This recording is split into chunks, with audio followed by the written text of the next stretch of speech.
Bonsoir tout le monde et bonjour si vous nous retrouvez en visionnage sur notre chaîne YouTube. Merci de votre présence à vous en direct pour ce nouveau webinaire de la Fondation C'est Génial. Je suis Guillaume Clairon, médiateur scientifique et numérique à la Fondation sur l'action Yes We Code. Et je ne suis pas tout seul ce soir, je suis accompagné de Anne Schwartz et Christelle Riette, qui sont toutes les deux professeurs à l'Académie de Nancy-Metz, au Collège Ferdinand Buisson. Guillaume Vincenzi qui va prendre la parole également, enseignant formateur en technologie, cette fois-ci sur l'Académie de Grenoble. Et j'ai recueilli le témoignage d'Omer Demiraslan, enseignant en technologie et formateur académique pour l'Académie de Rennes. Je cède tout de suite la parole à Anne et Christelle. Je vais partager la présentation que vous avez préparée en amont. Merci, c'est à vous. Bonsoir tout le monde, je suis ravie de partager cette vidéo avec vous. Donc en fait, nous sommes enseignantes dans un petit collège de campagne à Thiaucourt. Donc c'est vrai qu'on est assez loin des villes, donc c'est toujours un petit peu compliqué de sortir les élèves du collège. Donc on essaye de faire tous les ans une sortie sur le niveau quatrième pour leur faire voir un petit peu autre chose. Et donc on avait décidé de les emmener au plan incliné Erzwiller en Moselle. Donc en fait, c'est un ascenseur à bateau. Et c'est vrai qu'en regardant sur le site du plan incliné, on a vu que dans la salle des machines, c'était en fait deux grosses roues qui permettaient de monter le bac. Et du coup, comme on a mis en place un club codage où on essaye d'utiliser un maximum le matériel généreusement cédé par la Fondation C'est Génial, on a eu l'idée de reproduire le plan incliné. Voilà, donc on est d'abord allé visiter avec les élèves, on est allé sur place. Ils ont eu le loisir de faire une petite croisière, donc de prendre le bateau, de descendre le plan incliné. On a fait un petit tour. Et après, on est revenu, on est remonté. Ils ont assisté à une exposition. Et puis, j'avais préparé, moi étant enseignante en maths, j'avais préparé ça dans un noir maison. Donc, s'il y a des profs de maths parmi vous, vous voyez bien que Pythagore, les échelles, les courbes de niveau, etc., c'était quelque chose de très pratique que je pouvais exploiter en maths. Donc, nous avons emmené deux classes de quatrième, soit un total de 54 élèves. Et donc, ils ont eu tout loisir pendant l'après-midi de visiter le site. Donc, le petit circuit en vedette, qui leur a permis donc de bien voir tout ce qui était structure, le fonctionnement avec les câbles. On a visité la salle des machines. Donc, ils ont bien vu les deux énormes roues qui permettent de faire remonter le bac. Et ils ont visité l'exposition où on leur faisait un petit peu l'historique du plan incliné. Et on avait une ou deux maquettes qui étaient présentes, mais qui étaient en dur, je dirais. Alors que nous, on l'a faite en carton. Voilà, donc le projet, ça a été de réaliser donc une maquette du plan incliné, la plus fidèle possible. C'est pour ça qu'on a pris pas mal de photos sur les plans qui étaient présentés lors de l'exposition. On a beaucoup travaillé également avec la collecte d'art plastique. On a l'habitude de travailler avec elle. C'est vrai qu'elle a été toujours partante. Et elle avait l'habitude de travailler avec une association qui s'appelle Eruditatem. Donc, c'est une association d'architectes qui travaille avec les établissements. Donc, on leur passe une commande, on leur dit ce qu'on envisage, et puis elles les étudient, le projet, et elles nous font des propositions. Donc, honnêtement, quand j'ai lancé le projet, je pensais simplement travailler sur la montée du bac. Et c'est vrai que quand elles nous ont exposé ce qu'elles voulaient faire, c'était un peu l'effet waouh, parce que vraiment, elles, c'était la montée du bac, c'était vraiment tout le site proposé dans la maquette. Donc moi, le principe, c'était simuler la descente, la montée, avec le matériel de la mallette.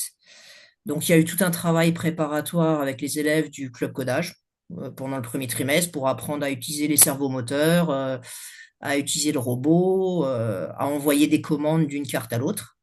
Et puis après, une fois que ce travail préparatoire était fait, que la maquette était en place, donc ma collègue qui est professeure documentaliste et qui anime un club TV, donc réalise une vidéo, aide les élèves à réaliser une vidéo pour pouvoir en fait présenter leur projet. Et ce projet, en fait, on l'utilise également, on fait partie des Cordées de la Réussite, qui est avec la tête de cordée, qui est l'IUT de Nancy-Brabois. Et on en profite également pour présenter notre projet lors de la journée où on réunit un petit peu tous les établissements qui font partie de ces cordées de la réussite.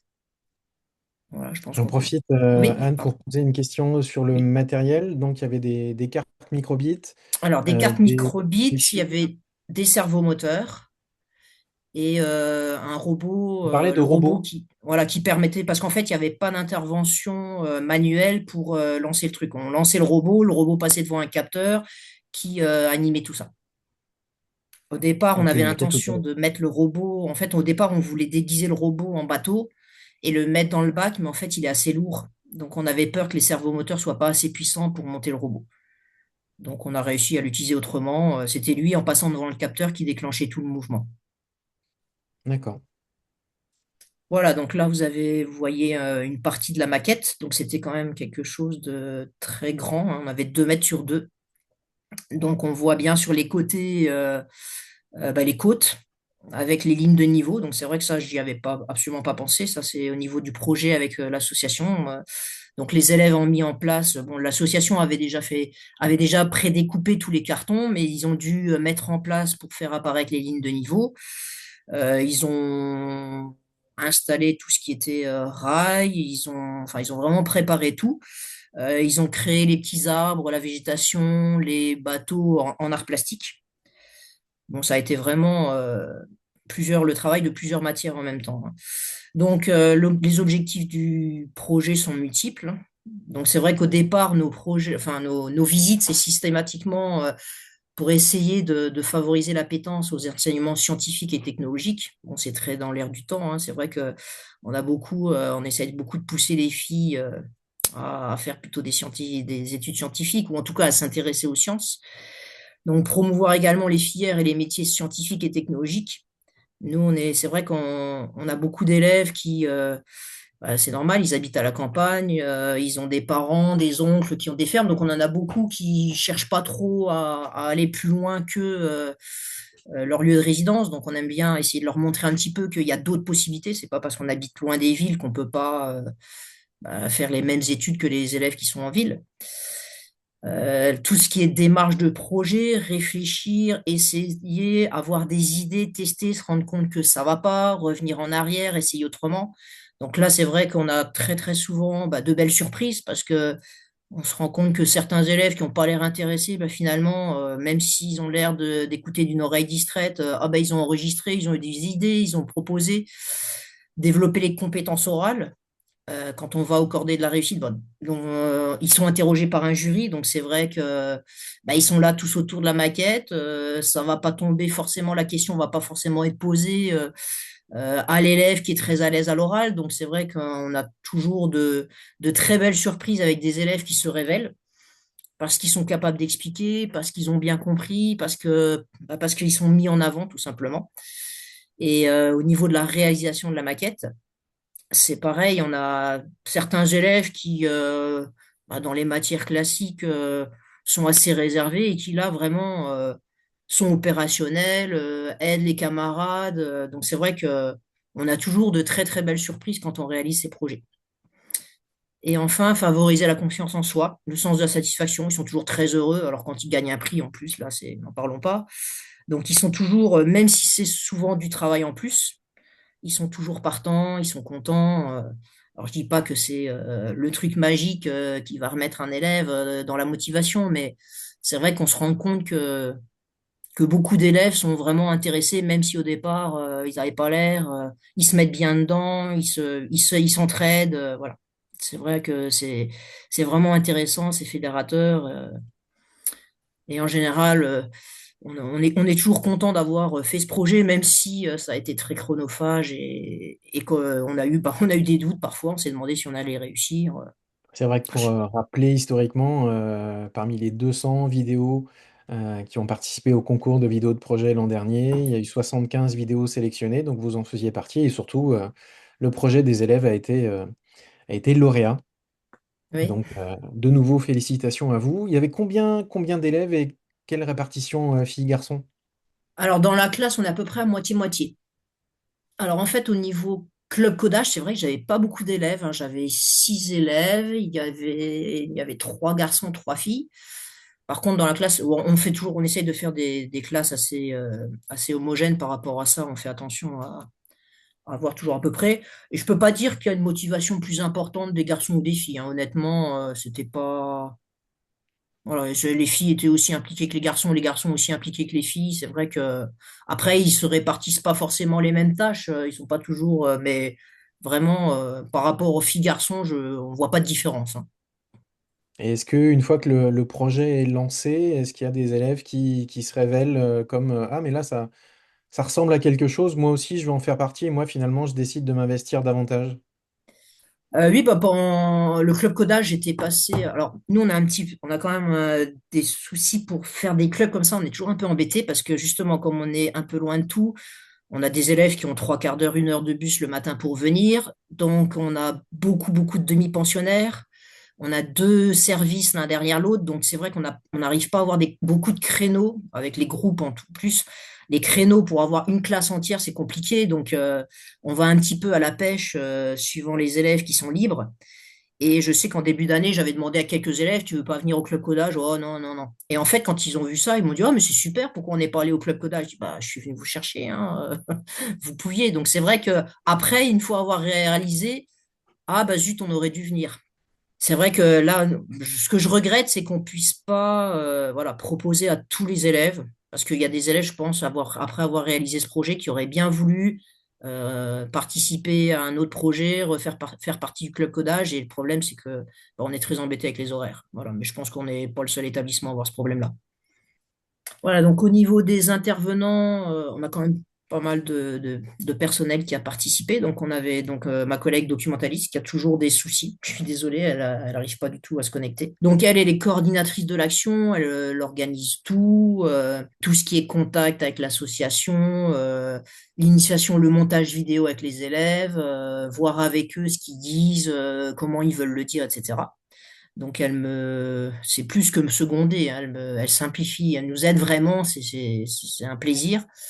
Ma collègue d'art plastique, donc qui, pareil, est toujours partante pour nous aider, pour faire intervenir ses classes, qui nous demande ce dont on a besoin, et qui est toujours avec ses élèves prête à donner un coup de main pour finaliser. L'association Eruditatem, donc c'est vrai qu'on a eu la chance, elle est basée à Nancy, alors je sais pas s'il y a des branches ailleurs, je sais pas. Mais c'est vrai qu'elles font un travail formidable. Elles ont déjà fait plusieurs actions dans le collège. Et puis moi-même, donc en mathématiques, où j'ai fait en fait pour préparer le projet, parce on essaye quand même toujours d'avoir un lien avec notre matière quand même. Donc j'ai pu préparer ce projet en amont avant d'aller sur place. Donc ils se sont renseignés sur Internet, ils avaient des calculs à faire de vitesse, de longueur avec Pythagore. Donc c'est vrai que c'était impeccable. C'était vraiment un projet qui s'est très bien qui était très bien intégré dans l'enseignement des mathématiques en plus. C'est pas toujours le cas, mais là vraiment c'était très bien. Combien d'heures au total, hein? Est-ce que tu as une idée du Alors, volume horaire que ça représente sur l'année ou combien de semaines, combien de... pour tout le projet, Oui, alors oui, c'était comme dit ma collègue, hein, je l'ai je l'ai au téléphone, donc c'était toute l'année en fait, hein, parce qu'en fait, alors le club codage, je les prenais une heure par semaine. J'ai commencé début octobre et donc on a fini ben, en fait mi-mai, hein, juste avant l'envoi de la vidéo. La collègue d'art plastique les a fait travailler 2, 3 heures au moins pour tous les compléments.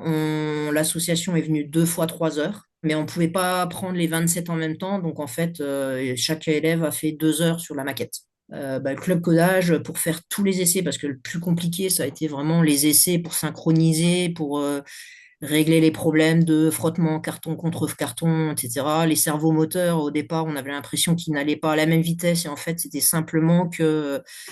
Alors, on avait acheté des roues pour pouvoir enrouler les câbles autour des roues, et il y avait des problèmes. Le cerveau moteur, en fait, l'axe tournait à l'intérieur du point central de la roue, alors qu'on croyait que c'était le cerveau moteur qui fonctionnait pas. Enfin bon, bref.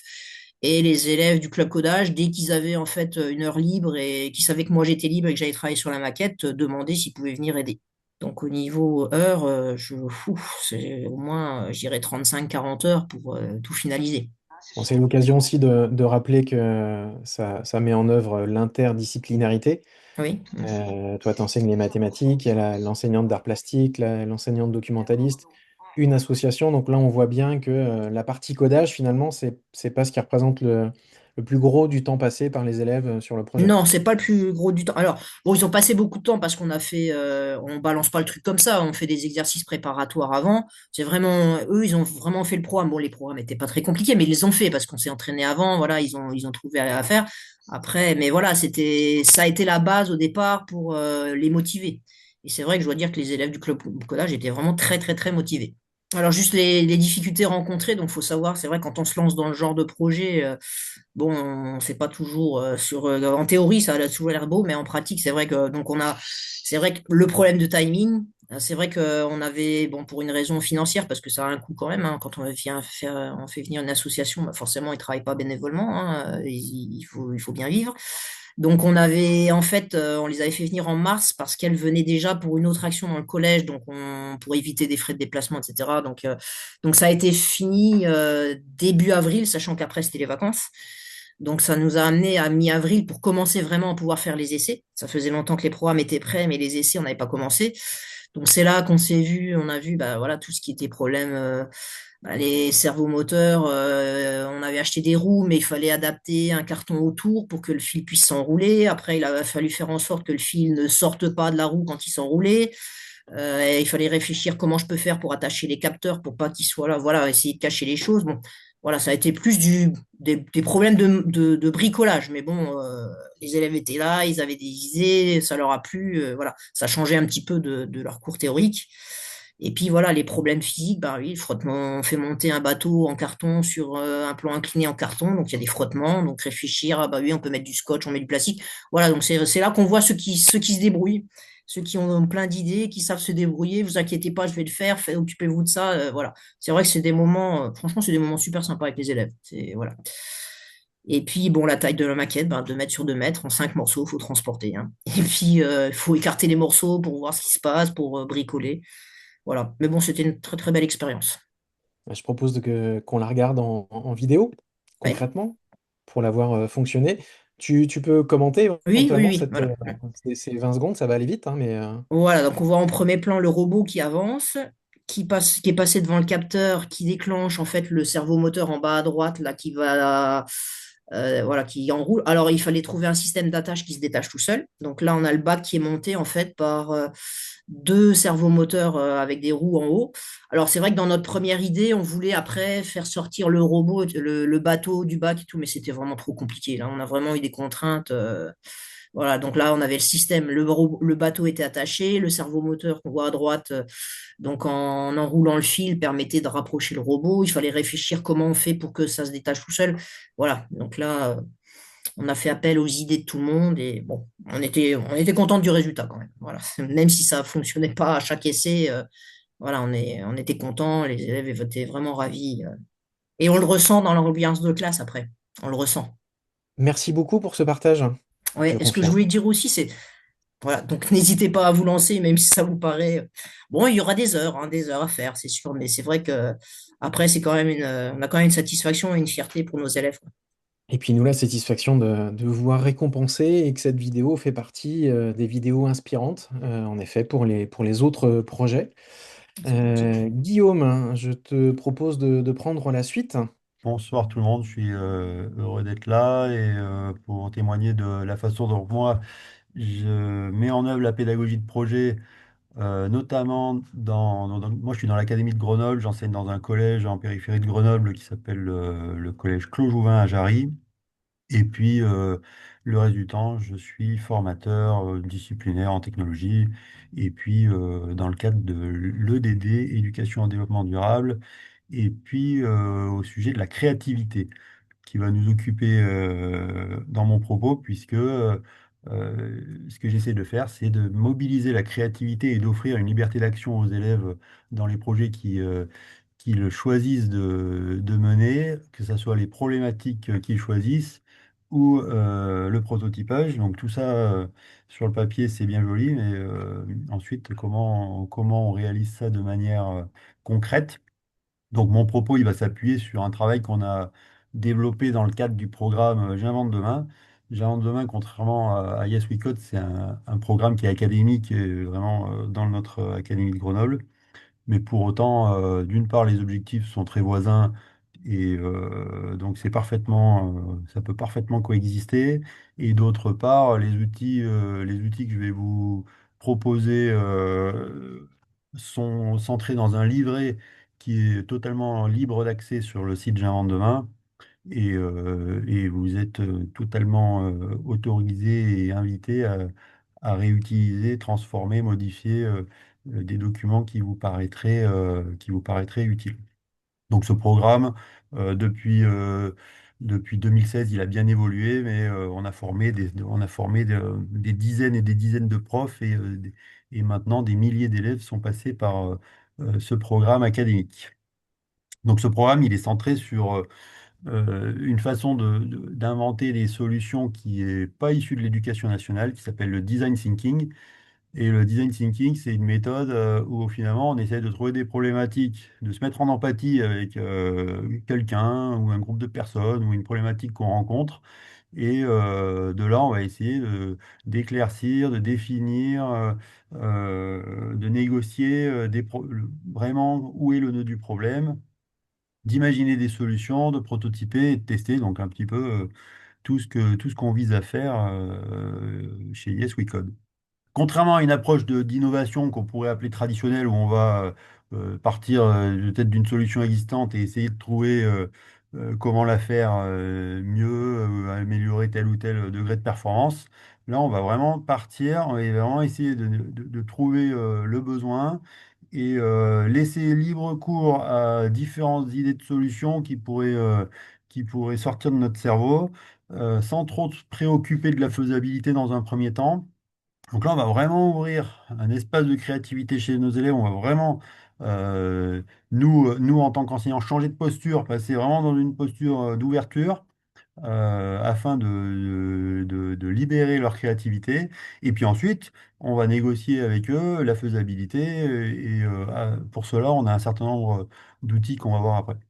Quand tu dis changer de posture, ça veut dire quoi pour toi? Bah, alors, j'invite celles et ceux que ça intéresse à regarder un petit peu la théorie de nos amis chercheurs en éducation sur les postures enseignantes qui vont du contrôle à une posture d'accompagnement, à une posture de lâcher prise, etc. Donc là, typiquement, on va vraiment avoir besoin de lâcher prise parce qu'on va amener nos élèves à se questionner sur quoi ils ont envie de partir. Et puis, bon, évidemment, c'est pas on-off. Il y a une progressivité. Moi, par exemple, typiquement, en cinquième, je vais plutôt les amener vers des thèmes que moi je choisis. Par exemple, je sais pas, là dernièrement, je travaillais sur les économies d'eau. Voilà, on part d'un constat, tiens, on consomme 150 litres d'eau par personne. Peut-être que là-dedans, il y a une partie de gaspillage. Donc, du coup, on a cadré le problème, mais on va leur permettre d'émettre plein d'idées de solutions. Ou en troisième, je vais carrément leur ouvrir complètement le champ des possibles sur la thématique qu'ils voudront aborder. Mais j'en reparle à la diapo d'après. Mais du coup, voilà, en tant que prof, faut un peu savoir par moment lâcher prise, par moment ramener et jongler entre tout ça. Et ça, c'est un peu l'adage du prof expérimenté. Du coup, donc je disais bien verbaliser avec nos élèves les postures qui sont attendues, bienveillance totale, parce que si tu commences à juger le copain, il va automatiquement se censurer. Et puis voilà, on vise la quantité d'idées. Quantité d'idées, elles seront sans si on commence à les juger et les mettre de côté sous prétexte qu'elles sont pas faisables d'entrée, on va tuer la créativité. Donc on s'autorise le détournement et on se pose des petits défis très rythmés. Parfois 2 minutes, vous avez une demi-feuille de papier, vous avez 2 minutes chrono pour m'écrire 10 idées. Et puis après, on fera le tri plus tard. Donc ça fait le lien aussi avec des compétences psychosociales, des savoir-être, tout un tas de sujets qui sont d'actualité dans notre système éducatif et qu'on ne sait pas toujours par quel bout prendre. Euh, eh bien là, typiquement, là, je demande à mes élèves d'écrire une phrase. C'est quoi pour toi être persévérant? Et puis ensuite, éventuellement, essayer de mesurer au travers, bah, tiens, je t'avais demandé 10 idées en 2 minutes, combien t'en as eu? Et du coup, peut-être que tu pourras évaluer ta persévérance ou ton imagination du jour avec un petit indicateur. Un autre point sur lequel je renvoie aussi les collègues qui seraient intéressés, dans cette démarche, on alterne tout le temps les phases individuelles et collectives. Un projet de groupe ne peut, à mon avis, s'envisager que avec une alternance également de phases individuelles. Si on veut responsabiliser chacune et chacun, qu'il n'y en ait pas un qui bosse et trois qui attendent. Il y a 10 ans, on a mis nos salles en îlot et on était un petit peu dans le dogme du on va mettre les élèves par groupe et puis ça va automatiquement bien se passer, ils vont automatiquement se nourrir les uns les autres d'idées. La recherche, là encore, nous montre que si le prof il n'est pas là pour structurer et pour réguler et pour attribuer des rôles, ça se passe plus difficilement. Donc, voilà, je renvoie les collègues vers notamment les travaux de Céline Buche, qui, au travers d'une petite conférence, si vous ne connaissez pas, c'est hyper intéressant. Et donc, typiquement, on va dans cette pédagogie que je propose, on essaye de toujours, avant une phase d'interaction, mettre une petite phase individuelle. Ça peut prendre 1 minute, 2 minutes, 5 minutes, ça dépendra de la phase. Mais par exemple, quand on est dans la recherche d'idées, bah, d'abord tout seul, tu cherches des idées. Ensuite, on les met en commun. Et quand on les met en commun, on fait un petit tour de table. Chacune prend la parole, les autres ne commentent pas. Et une fois qu'on a fait le petit tour de table, 4 fois 30 secondes, là, on discute, on négocie, on fait des choix. Et ça, je ne sais pas combien de fois par semaine, j'ai un élève qui me dit je suis bloqué, ou un groupe d'élèves qui me dit on est bloqué à tel point. Ben, je leur dis séparez-vous, 1 minute chacun, vous prenez une feuille, vous écrivez ce qui vous passe, voilà, les pistes d'idées que vous avez, hop, et vous remettez en commun. Ça débloque énormément de situations.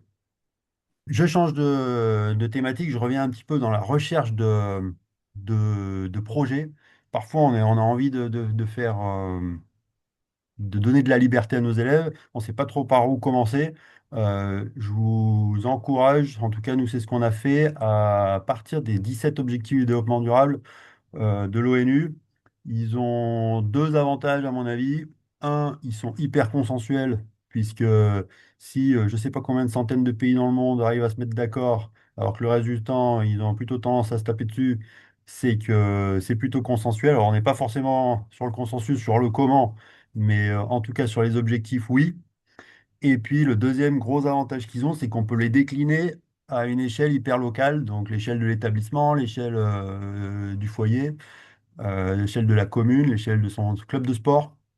Et du coup, ça va être une source, voilà, peut-être mettre le pied à l'étrier à nos élèves à travers une problématique avec laquelle ils sont en empathie et essayer de la décliner à l'échelle, à une échelle proche de lui.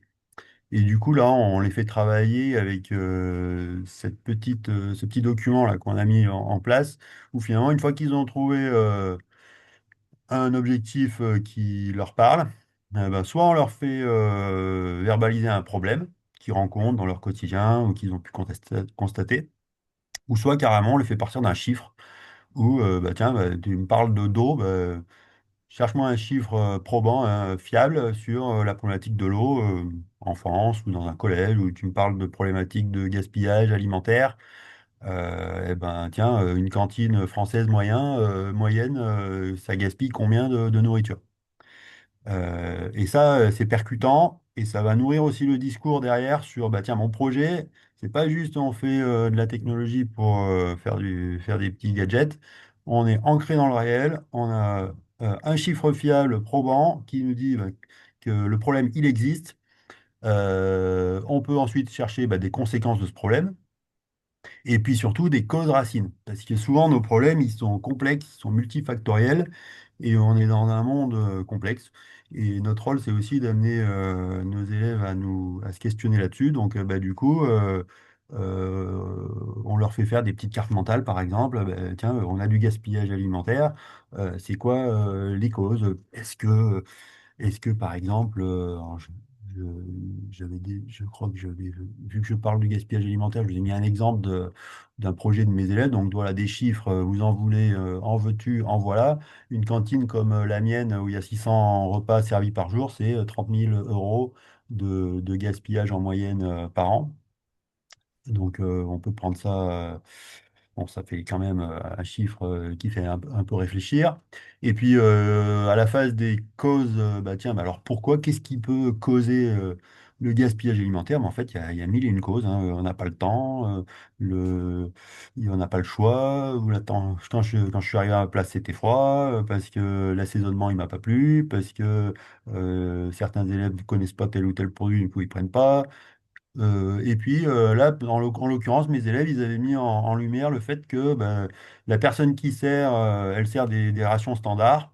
Et puis eux, ils doivent passer assez vite. Et puis en fait, ils n'arrivent pas à communiquer finalement la dose qu'ils ont envie. Et du coup, bah, tout le monde a la même dose. Il y en a qui se plaignent qu'ils n'ont pas assez, d'autres qui se plaignent parce qu'ils en ont trop. Donc ils ont complété cette petite feuille, d'abord individuellement, après ils en ont complété une collective avec un problème commun. Là, en l'occurrence, ils sont partis sur l'histoire de la quantité de nourriture qui va m'être servie. Et Les puis, chiffres, Guillaume, c'était les chiffres de ton établissement. alors là, ce soir, je vous ai généré ça avec l'IA sur... eux, ils avaient juste pris un seul chiffre auprès de la gestionnaire, parce que quand je peux, j'essaie toujours de ramener au réel. Mais je les invite à prendre un chiffre global, genre un chiffre de ministère. Et puis si on peut avoir un chiffre local, et puis en plus la gestionnaire elle est toute contente que des élèves s'intéressent à ce qui se passe. C'est un peu pour ça que je posais la question. Effectivement, il y a soit une problématique qui est un peu décorrélée, déconnectée du réel, ou bien à l'inverse, inciter les élèves à se dire, mais en fait, mais qu'est-ce qui se passe soit dans mon établissement, soit au bout de ma rue, enfin quelque chose de très local qui va forcément, a priori, les impliquer davantage. De toute façon, ouais, pensée globale, pensée locale, les deux, à mon avis, vont en miroir. Échauffement créatif passe super vite, mais je vous invite à donner l'occasion, à travers des petits jeux très très courts qui invitent les élèves à parler, à écrire, à dessiner. Ça, il se passe vraiment quelque chose dans le cerveau quand c'est mené de manière courte et dynamique. Euh, Au travers de deux, trois petites activités, on change la posture de nos élèves qui vont être plus enclins à sortir du cadre parce que depuis qu'ils sont à la maternelle, on leur pose quand même 99% du temps des situations où il y a un problème posé par le prof avec une bonne réponse. Et là, en l'occurrence, on leur demande d'être créatif, donc il faut euh, leur faire comprendre que ce qu'on attend d'eux, parce qu'on peut avoir y compris des très bons élèves qui vont être plus perturbés et pas comprendre en fait où c'est qu'on veut en venir. Et puis donc, alors là, phase individuelle maintenant, on a fait nos petits échauffements créatifs, on avait identifié qu'on voulait faire communiquer la personne qui va se faire servir avec la personne qui va servir. Donc là, phase individuelle, vous avez 4 minutes, vous m'écrivez tout ce qui vous passe par la tête en termes de solutions. Alors là, il y a des petits dessins, mais ça peut être simplement des petits mots écrits, etc. Ensuite, une fois qu'ils ont émis une dizaine d'idées, ou dans le meilleur des cas, ben, ils en choisissent une qui vont faire un petit croquis très très rapide et qui vont mettre en commun avec le reste de leur groupe. Donc là, comme je disais tout à l'heure, un petit tour de table, les autres se taisent, chacun prend la parole, puis une fois que le tour de table est fini, on discute faisabilité, on discute impact positif de la solution, impact négatif aussi, parce que parfois, il y a des solutions qui ont des effets collatéraux qui sont un peu regrettables. Et ce que j'ai pas dit tout à l'heure, c'est que c'est un processus qui est forcément itératif. Faut pas vivre le fait qu'à un moment donné on bloque, le fait que bah non, bah, l'impact il est négatif, bah, c'est pas grave, on réajuste, on repart sur autre chose, et ça fait partie du processus à part entière. Donc là, mes élèves, en l'occurrence, ils sont partis, après avoir échangé, ils étaient partis sur l'idée de se dire, bah, tiens, on fait un petit boîtier et on va pouvoir, à travers un petit bouton, indiquer de manière très très rapide à la personne qui nous sert la quantité qu'on désire. C'est un projet qui n'est pas d'une ambition incroyable, mais c'est le leur. Et des projets comme ça, je peux en mener plusieurs différents en même temps dans ma classe. C'est pas de tout repos, mais c'est faisable. Donc, un outil que j'ai développé parce que le problème, c'est que on va avoir des idées, les élèves vont avoir un certain nombre d'idées qui sont faisables, pas faisables. Donc, il faut les ramener vers du concret et vers du faisable. Euh, donc cet outil, ça, c'est un outil de clarification où en fait, à travers 8 questions, on va amener les élèves à se questionner sur, bah, tu imagines ton système tel que tu l'as imaginé, et tu vas te poser ces 8 questions qui vont clarifier comment il interagit avec son environnement, que ce soit en termes d'information, que ce soit en termes d'énergie ou que ce soit en termes de matière. Donc là, en l'occurrence, si je prends mon exemple, il n'y a pas besoin de tout remplir. En gros, il y a une consigne d'un humain qui donne la quantité. Il y a une information pour un humain qui l'informe de la quantité. Et puis, on intuite il y aura quand même besoin d'un petit peu d'énergie. À part ça, il n'y a pas grand-chose. Du coup, en termes de capteurs, etc., ça va être relativement limité. Et là, faut pas hésiter à sortir éventuellement la mallette Yes We Code avec les capteurs, puisqu'en fait, euh, c'est ça aussi qui est garant de la faisabilité derrière du prototype. Si tu me parles de flux physique, ça me plaît. Et si tu me parles de flux physique qui est lié à un capteur que j'ai dans ma boîte, ça me plaît encore plus. Et donc, à partir de là, bah, on met les capteurs sur la table et on fait un petit diagramme ce qu'on va choisir pour pouvoir mettre en œuvre notre solution. Le plus difficile, ça va être que l'enseignant soit là en support pour faire éventuellement quelques petites propositions à réajuster. Parce que là, j'ai pris un exemple qui était simple. Si c'est un exemple trop complexe avec 50 000 fonctions, eh ben, c'est pas grave, on va peut-être en prototyper qu'une partie avec, un seul capteur, par exemple, ou en simuler une partie aussi. Parce que avec des interfaces comme VitaScience, on peut très bien faire un vrai capteur dans la vraie vie qui va interagir avec un jumeau numérique, on va appeler ça comme ça, qui est sur l'écran et qui va réaliser une action qu'on ne peut pas réaliser dans la vraie vie. La programmation, je ne m'étends pas dessus, mais je pense que tout le monde a déjà utilisé VitaScience, en tout cas, une fois qu'on a pris en main, c'est quand même pas mal. La deuxième arme secrète après la valise remplie de capteurs, c'est la petite découpeuse laser. Parce que avec des générateurs de boîtes comme MakerCase en ligne ou d'autres, hein, il y en existe plein, on peut très très vite, avec les contraintes de temps qu'on a et les contraintes de compétences de nos élèves, on peut vraiment réaliser très très vite des petites boîtes avec à l'intérieur l'électronique. On rajoute les petites ouvertures pour l'écran, pour les capteurs. Là, en l'occurrence, j'avais 3 LED et 3 boutons. Ben, il y aura un petit coup de pied à coulisses à faire pour rajouter les 3 petites découpes. Et avec du carton, de ramettes de papier, et la petite découpeuse laser, en quelques minutes, ils ont entre les mains un petit objet communicant. Et c'est quand même quelque chose qu'il y a ne serait-ce que 5 6 ans n'était pas envisageable à l'ère des imprimantes 3D. Dernier point, et j'en termine, on invite nos élèves à communiquer sur leurs solutions. Donc, ils ont fait déjà le boulot de recherche de chiffres et de clarification du problème. Ils ont fait déjà le boulot de réfléchir à quelle est la fonction que remplit leur solution au regard du problème. Et ensuite, bah, ils décrivent leur solution. Donc, en fait, la description de la solution, c'est ce que je viens de montrer, à savoir le choix des composants, les flux d'informations, etc. Et les solutions qu'on a mis en œuvre en termes de programme et de formes géométriques. Et ça, finalement, ça fait peut-être le pitch de la vidéo. Pourquoi pas? Quand on a fait ce job-là, ça peut faire le petit pitch de la vidéo avec quelques images. Finalement, il n'y a plus qu'à lire.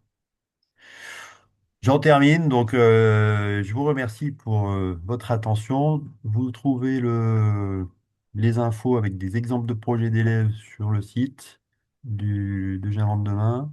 Vous trouvez le livret avec, j'ai pas tout montré, mais il y a un certain nombre d'activités. On est un groupe, ça, j'ai pas nommé mes collègues, mais c'est pas que mon boulot, bien évidemment, c'est un travail collectif avec plein d'autres profs qui sont tous motivés pour partager et pour s'aimer et pour échanger parce que on a plein de trucs qu'on voit passer à droite et à gauche qui nous inspirent tout le temps. Donc, faut pas, voilà, n'hésitez pas à à me contacter ou à contacter les autres collègues engagés dans l'Académie de Grenoble, on est preneur et, et motivé. Merci Guillaume. Moi, j'ai retenu dans ta présentation un point, un élément qui m'a marqué quand j'entends souvent qu'on n'a pas le temps. Là, j'ai l'impression que quand tu décrivais certaines étapes d'idéation, de proposition, ça prenait 2 minutes, 4 minutes. Donc j'ai l'impression qu'il y a des phases qui sont importantes et qui font avancer et qui sont pas forcément très chronophages. Oui, avec le temps, on a appris à aller très vite par moment et tout en sachant revenir en arrière parfois. Mais typiquement, la recherche de solutions, enfin, en une séance, on peut faire beaucoup de choses si c'est rythmé, si on a bien clarifié, si la séance d'avant, par exemple, j'ai bien clarifié toutes mes problématiques. J'arrive en 1 heure de temps, je peux faire mon échauffement créatif tout de suite en arrivant. Et ensuite, par tranche de 5 minutes, en alternant l'individuel et le collectif, on va émettre des idées, mettre en commun, réajuster, etc. Et à la fin de l'heure, si j'ai bien géré mon truc, j'ai mes projets, j'ai mes 5 6 projets dans ma classe. Merci beaucoup Guillaume. Omer, je te laisse la parole. Moi, je suis enseignant de technologie et formateur académique sur l'Académie de Rennes. L'Académie de Rennes a rejoint le dispositif Yes We Code en 2018 et donc depuis, j'essaye d'être un passeur d'expérience auprès de mes collègues bretons. Et donc, pour les projets, contrairement à notre ami, j'amène les projets, moi, pour mes élèves, sur cette première technique qui s'appelle le projet SMART. C'est-à-dire que mes projets, quand je les choisis, j'essaie de trouver un sujet qui soit bien défini et facilement compréhensible par l'enfant. Je m'arrange aussi pour que chacune des étapes du projet, le projet soit pouvoir démontable en plusieurs morceaux, euh, que l'élève puisse voir son état d'avancée, donc c'est le côté mesurable de ce fameux projet.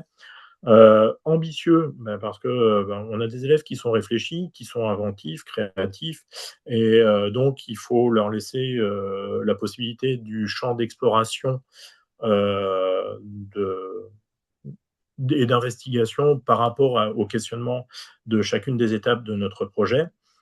Euh, on essaye d'être à chaque fois le plus proche possible du monde de l'élève et donc aussi que ce soit réalisable avec le matériel qui est dans le kit.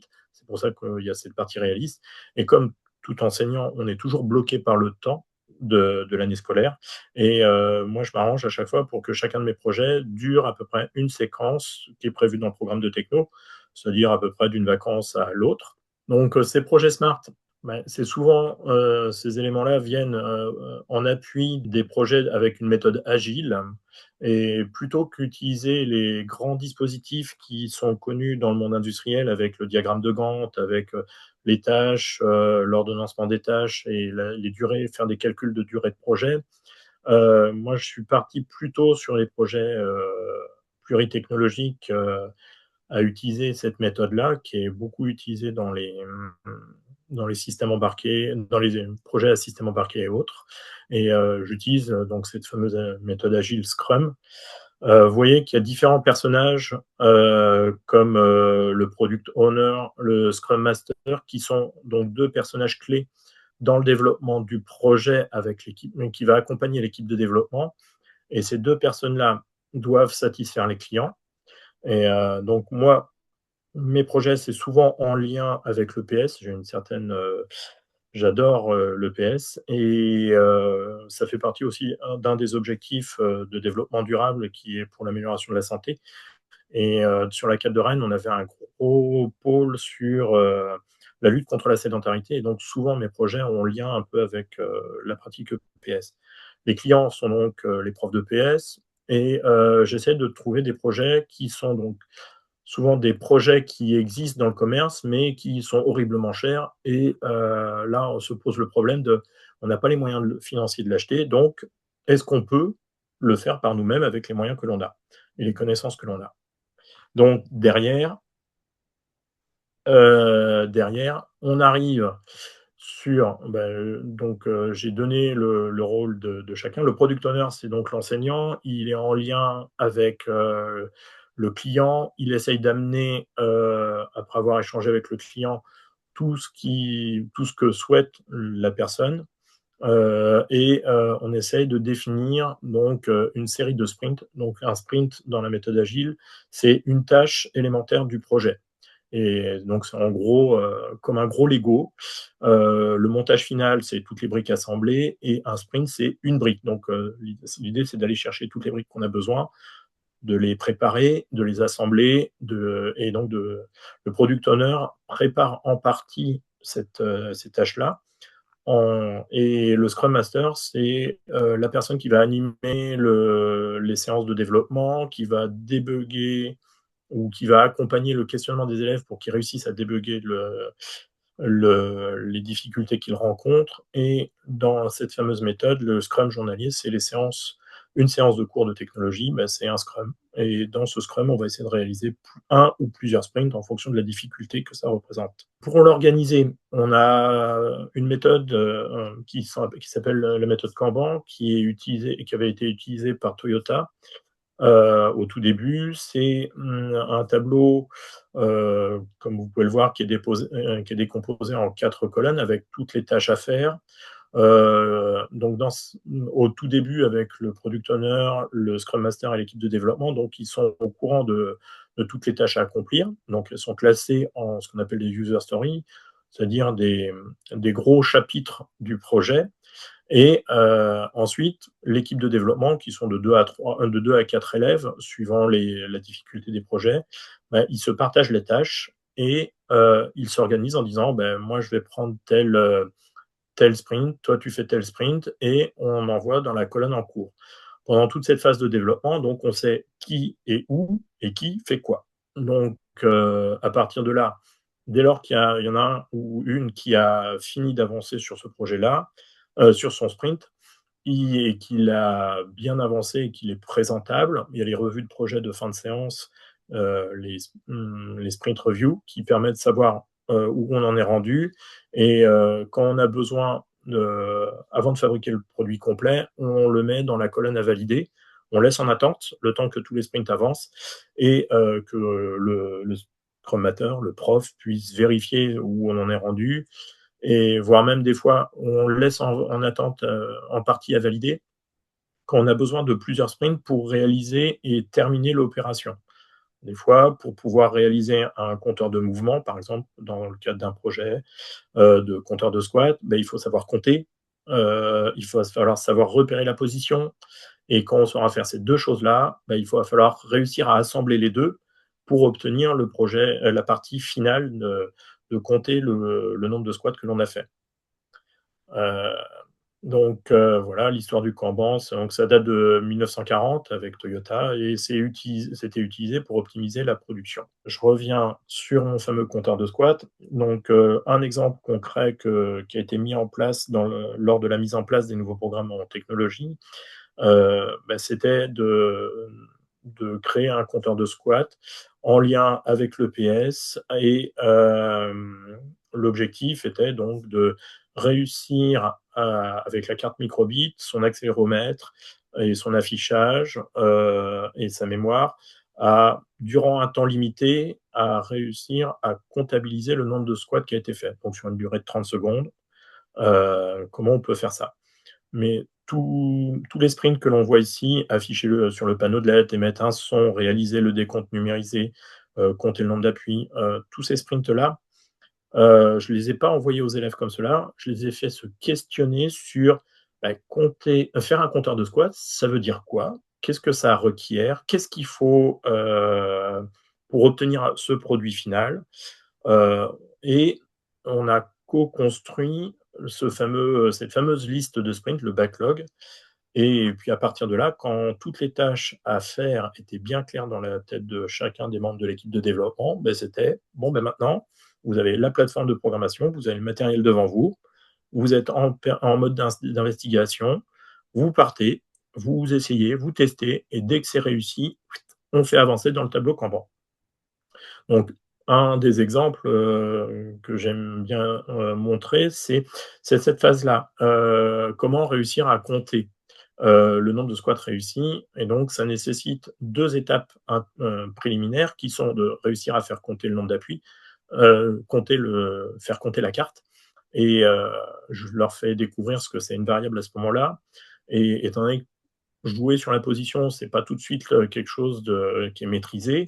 Je leur dis, ben, essaye de faire compter le nombre d'appuis sur le bouton A. Et donc, dès lors qu'on sait faire ça, on remplacera après l'appui sur le bouton A par j'ai changé de position. Il y a aussi l'équipe qui va se dire, mais bon, cette carte, elle a un accéléromètre. Comment fonctionne l'accéléromètre? Comment on peut repérer les positions d'un squat? Et donc, pour faire le sprint 6, on utilise les élèves qui ont travaillé sur chacun des sprints, ils présentent leurs résultats, et on leur dit quelle position on va prendre si on veut le mettre sur le sportif. Donc, on va repérer sur les différentes positions possibles, on va en retenir deux, celle qui va permettre de distinguer la position debout et celle où on est accroupi avec la cuisse à l'horizontale. Et à partir de là, on réfléchit à comment on fait pour réussir à compter. Et donc, je vais commencer par juste dessiner le personnage en bleu, en numérotant les étapes, et je leur ai demandé qu'est-ce qui se passe. Décrivez-moi ce qui se passe, que fait la carte. Là, la carte, elle est en position avec le logo du côté du genou. Pourquoi? Pour que si jamais l'élève travaille en autonomie, il puisse voir l'affichage dans le bon sens. Je leur dis, ouais, d'accord, on part comme ça. Quand on va être à l'horizontale, on va s'arranger pour arriver avec l'écran vers le haut. Donc ça, ce sont les deux positions qui ont été repérées. Et après, je leur dis, à partir de quand on considère qu'on a fait un squat? Est-ce que c'est en démarrant à l'étape 1 et on arrive à l'étape 2? Et là, souvent, on dit, non, il faut revenir à l'étape 3. Donc, je leur fais apparaître cette notion de boucle, en gros, à partir de 4 images qui sont la cinématique des mouvements. Je leur dessine cette petite chose-là en coup de pouce, si jamais ils ne se rendent pas compte que je pars de la position 1, 2, et la position 3, c'est de nouveau la position 1, en quelque sorte. Et j'introduis derrière le fait qu'il faut qu'on retienne la position où on en est rendu. Donc, il faut une variable qu'on va activer et désactiver pour se dire, voilà, au moment où je vais la désactiver, je vais considérer que j'ai fait un squat. Et en amenant ces réflexions, on construit un peu le déploiement de la recherche de solutions sans donner la solution, sans aller dire comment il faut faire. Et on les oblige à réfléchir à l'algorithme qu'ils vont devoir développer avec cette explicitation. Ce qui est super intéressant, c'est au moment de la construction des sprints et quand on arrive ici, c'est la verbalisation. Quand je dis à l'élève, j'étais pas avec ton groupe, j'arrive, je suis le Scrum Master, tu vas m'expliciter ce que tu avais l'intention de faire et tu me décodes le code et tu me le verbalises.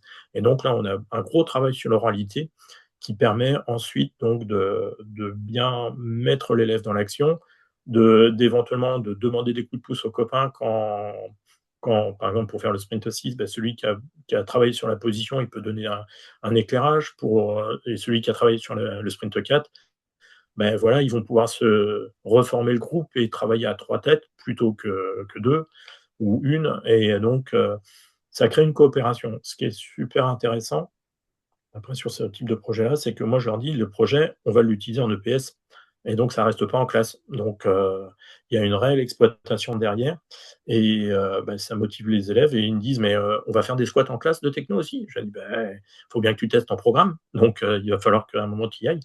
Et voilà, ça met des belles séances bien animées avec des élèves qui sont à fond dedans. Et en fin d'année, avec les collègues de PS, on fait des olympiades sportives et on réexploite le produit qui a été développé dans l'année. Et voilà, ça met du baume au cœur pour les élèves en se disant, voilà, on a fait des choses. On n'est pas, c'est pas simplement pour faire plaisir aux profs. Et donc voilà. L'année dernière, par exemple, non, il y a 2 ans, on avait travaillé sur fabriquer un pistolet laser avec sa cible, hein, pour pratiquer le laser run. C'était l'année de l'olympiade, de l'Olympisme en plus. Et on a postulé au concours C'est Génial et ça nous a permis de remporter un prix. Et on avait appliqué cette méthode-là. Et les membres de jury, qui étaient des professionnels, quand ils ont échangé avec les élèves, quand les élèves ont fini leur présentation, ils nous ont dit: «Mais c'est ce qu'on utilise dans nos bureaux d'études». Donc, et là, les élèves se disent: «Et le prof de techno, il nous a pas fait faire n'importe quoi». Donc ça, c'était des choses, ils se rendaient compte que c'était motivant. Et là, ça permet de faire pas mal de choses, et de ressolliciter, de rebooster les élèves. Et le fait d'avoir des projets temporellement définis sur des courtes périodes, il n'y a pas d'essoufflement. Voilà. J'ai fini. Je suis désolé, ça a débordé de 10 minutes, mais j'ai essayé d'être concis. Et n'hésitez pas à me contacter. Je vais donner à Guillaume le support et je mettrai mon adresse mail dessus pour que vous puissiez éventuellement reprendre contact avec moi. Ou n'hésitez pas à aller sur le site académique, dans la partie pédagogique de la techno, où on a quelques projets assez sympas, EPS Techno. Voilà. Merci beaucoup, Omer. Donc, trois beaux projets, trois belles approches. Merci beaucoup à vous. Et puis, je voulais partager avec vous une citation que j'aime bien de Samuel Beckett. Déjà essayé, déjà échoué, pas de problème. Essaye encore, échoue encore, mais échoue mieux. De quoi vous inspirer, je l'espère, vous et vos élèves, à continuer, à persévérer encore et encore, différemment, pour trouver une solution. Au final, ça marche, souvent. Merci pour votre participation. Bonne soirée et merci à nos intervenantes, Guillaume, Omer, Merci. Anne et Christelle. Merci à vous et à bientôt. Merci, bonne Merci, soirée. bonne À soirée à vous bientôt. aussi. Et bravo pour vos projets. Super. Merci.